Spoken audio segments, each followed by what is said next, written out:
Episode की शुरुआत में हमें एक बहुत बड़ी कंपनी दिखाई जाएगी जहां हमारा हीरो के सामने बहुत सारी मीडिया होते हैं उसके बारे में पूछने के लिए कि आपकी जो कंपनी है वो सडनली डॉन कैसे हो गई। हुनास कंपनी जहाँ का वो सीईओ, बहुत बड़ी हुनजैन कंपनी है जिसका वो सीईओ है, और वहाँ पे बहुत सारे आर्ग्यूमेंट्स करने लगते हैं मीडिया वाले। सारे लोग क्वेश्चन पे क्वेश्चन करने लगते हैं, सडनली ऐसा क्या हो गया, कैसा हो गया। लेकिन वहाँ से वो चला जाता है। जैसे ही जा रहा होता है तो आगे वहाँ पे ट्रक होती है और उस ट्रक को देखता नहीं है। जैसे ही वो देखता है उसे बचाने के चक्कर में वहाँ पे उसकी एक्सीडेंट हो जाती है। तो चलिए अब ये सब कैसे स्टार्ट हुआ, तो एक साल पहले हम लोग चलते। ये रही हमारी फीमेल लीड जिसका नाम है सूबी। ये जो है एक फैशन डिज़ाइनर है संगनान क्लॉथिंग की, और यहाँ पे वो उठती है, उसकी बहुत ही खूबसूरत सी गुड मॉर्निंग होती है। और यहाँ पे वो देखती है कि वो कहाँ है। तभी सडनली वो एकदम अंगड़ाइयाँ लेकर उठती है और उसे बहुत अच्छा फील होता है। लेकिन ये नहीं देखती कि सामने तो भैया कोई और ही उसके साथ सोया हुआ है। अब उसे देखकर वो शॉक में चली जाती है कि रात तो वो अकेली आई थी, लेकिन वो इंसान कौन है, जो कि हमारा लूनैन था, जेन सीईओ कंपनी का। अब इसे देख के तो उसे कुछ भी पता नहीं होता कि वो कौन है, क्या है, नहीं है। अब यहाँ पे वो सोच में पड़ जाती है कि कल रात ऐसे क्या हुआ था। तभी उसे याद आती है कि लास्ट नाइट क्या हुआ था। तभी सडनली उसे याद आती है कि जहाँ वो मैनेजर के साथ ड्रिंक कर रही थी, क्योंकि उसे एक अपॉर्चुनिटी मिली थी न्यू कॉपरेशन के लिए संगलान क्लॉथ का, और ये चीज़ को वो खोना नहीं चाहती थी। वो कॉपरेट करना चाहती थी ताकि वो भी फैशन डिज़ाइनर बहुत अच्छे से बन सके, क्योंकि उसका वो ड्रीम था। तभी यहाँ पे वो अपॉर्चुनिटी की वजह से वहाँ पे वो सारे लोग ड्रिंक कर रहे थे और वो साथ में मैनेजर भी था। तो यहाँ पे वो उसे मना नहीं करती है, क्योंकि उसे लगता है कि मेरा ये फर्स्ट है और मैं नहीं चाहती हूँ कि मिस्टर वांग कुछ भी मेरे बारे में गलत सोचे, इसलिए वो बहुत सारी ड्रिंक कर लेती है वांग के चक्कर में। अब वो जा रही होती है, जो कि नशे में हाल में होती है, और यहाँ पे उसी होटल में लूनैन भी होता है। तभी दोनों की टकरें होती हैं और वहाँ पे दोनों की फाइल्स और दोनों की रूम की कार्ड गिर जाती है। अब यहाँ पे लूनैन तो सूबी को देखता है और सूबी भी लूनैन को देखती है, बट ये दोनों का फ़िलहाल तो कोई भी आमना सामना नहीं है। और यहाँ पे दोनों का जो कार्ड होता है, फाइल्स होता है, वो सब एक्सचेंज हो जाता है। तभी यहाँ पे लूनैन भी काफ़ी ड्रिंक कर लेता है, लेकिन खैर कि उसका असिस्टेंट होता है, कहता है बॉस आपको जब पसती नहीं है तो इतनी नहीं पीनी चाहिए। आपका रूम कार्ड कहाँ है और आपका रूम कौन सा, प्लीज़ अगर बता दो तो मुझे हेल्प होगी। तभी वो बता देता है, तो वो उसका असिस्टेंट उसे दे देता है उसके रूम में। इधर हमारी सूबी वो नशे के हाल में उसे सब कुछ उल्टा दिखाई दे रहा होता है। तभी वो गलती से उसके रूम में आ जाती है। रूम नंबर गलती के कारण एक्सचेंज होने के कारण वो कार्ड भी खुल जाता है, क्योंकि जाहिर सी बात है वो उसी का था। कहती है सूबी तू भी कितनी डफर है। खैर ये तो सोया हुआ है, मुझे अब किसी तरीके से चुपके से यहाँ से निकलना है, वरना क्या सोचेगा ये मेरे बारे में। वो अपनी पड़ी हुई फाइल्स बैग्स लेती है और एकदम मानो चोरी की तरह भाग रही होती है, जैसे कि उसने बहुत बड़ा कांड किया हो।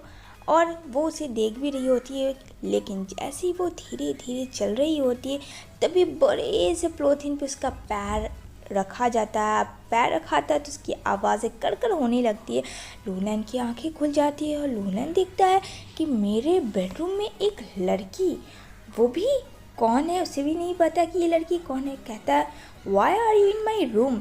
तो कहती है जो मैं बोलूँगी शायद तुम यकीन ना करो, या हो सकता है तुम मेरे बारे में कुछ गलत ख्याल रखना, लेकिन प्लीज़ ऐसा कुछ नहीं, मैं गलती से तुम्हारे रूम में कल रात आ गई थी।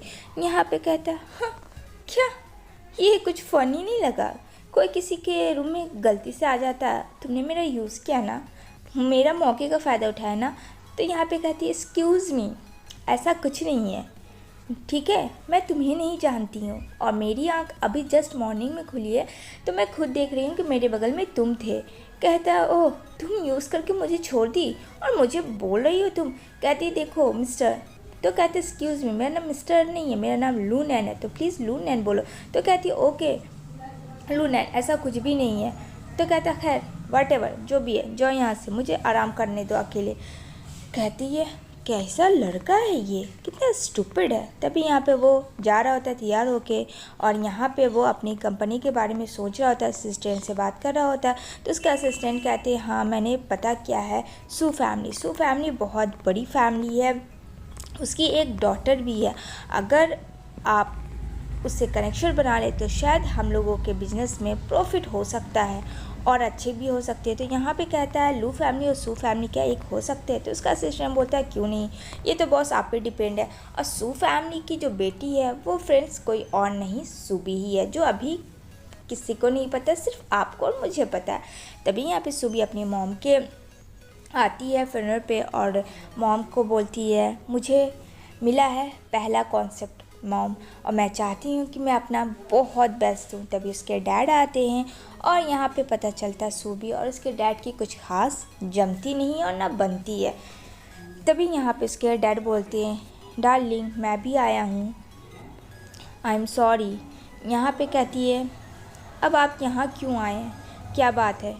हाँ, इतने दिनों तक कहाँ थे, कभी कोई खोज ना खबर, और इतने सालों के बाद मेरी मॉम के पास आते हो, सब ठीक तो है? अब यहाँ पे उसके डैड तो आए थे कुछ काम के लिए। तभी डैड को कोई इशारा देता है जो कि उसकी स्टेप मदर यानी सौतेली माँ और उसकी एक और बेटी है। सूबी की सौतेली माँ और बेटी भी है। तो यहाँ पे उसके डैड को वो बहुत खरा खोटी सुनाती कि तूने क्या किया मेरे साथ और मेरे बच्चे के साथ, हाँ तुम्हें पता भी है? यहाँ पे जो उसके डैड है उसने बहुत ही डेंजरस फाइल बनाए हुए थे। वो ये था कि सूबी को किसी बिजनेसमैन से शादी करनी होगी, क्योंकि उनका जो कंपनी है संगलान क्लॉथिंग का ब्रांड वो बैंकरप्ट हो चुका था, जिसके वजह से अगर उसकी बड़ी बेटी यानी सूबी किसी बड़े बिजनेसमैन से शादी करेगी तो उसे बेनिफिट होगा, जिसकी वजह से उनका ब्रांड भी बच जाएगा। तो यहाँ पे उसकी छोटी वाली बेटी बोलती है डैड मैं जैसे तैसे इंसान से शादी नहीं कर सकती हूँ, मेरे बारे में तो कुछ सोचो। हाँ, I have someone I want to marry, मेरे लिए कुछ स्पेशल होना चाहिए, सब कुछ अलग होना चाहिए और वो लड़का भी मेरे पसंद का होना चाहिए। अब ये सारी बातें तो उसके डैड नहीं बता सकते थे, वो हिचक रहे थे बताने के लिए। यहाँ पे बोलती है सूबी कि डैड जब यहाँ तक आ ही गए हो तो बोलो भी क्या बात है। तो कहता है मैं तुम्हारे लिए एक मैरिज प्रपोजल लाया हूँ। तो वो हंसती है, कहती है क्या? हाँ, और कुछ नहीं बचा था आपको, बस एक यही फालतू की चीज़ें बची थी बताने के लिए। यहाँ पे कहता है मेरी बात तुम समझने की कोशिश करो। तभी यहाँ पे सूबी की सौतेली माँ बोलती है इस इंसान से कुछ नहीं होगा, मुझे ही जाना होगा। तो यहाँ पे बोलती है स्टॉप टॉकिंग नॉनसेंस, क्या टे पो पो पी पू कर रहे हो, तुम्हें समझ में आता भी है कि नहीं आता है? इस तरह से बड़बड़ाने से नहीं होता। कहती है मेरी बात कान खोल के सुन लो, तुम्हारे फादर ने एक एग्रीमेंट तुम्हारे लिए तैयार किया, इन एनी हो तुम्हें वो करना है, क्योंकि तुम्हारे पास कोई भी चॉइस नहीं है। अब वो सब कुछ बता देती है कि उसके बाप का बैंकरप्ट हुआ है, ये सब सिर्फ तुम्हारी वजह से हुआ और तुम किसी भी रिच मैन से शादी करोगी इन एनी हो और मुझे उन सब मुसीबतों से निकालोगी। सुबह के लिए बहुत बड़ा धक्का होता है। इसी के साथ ये एपिसोड एंड होती है।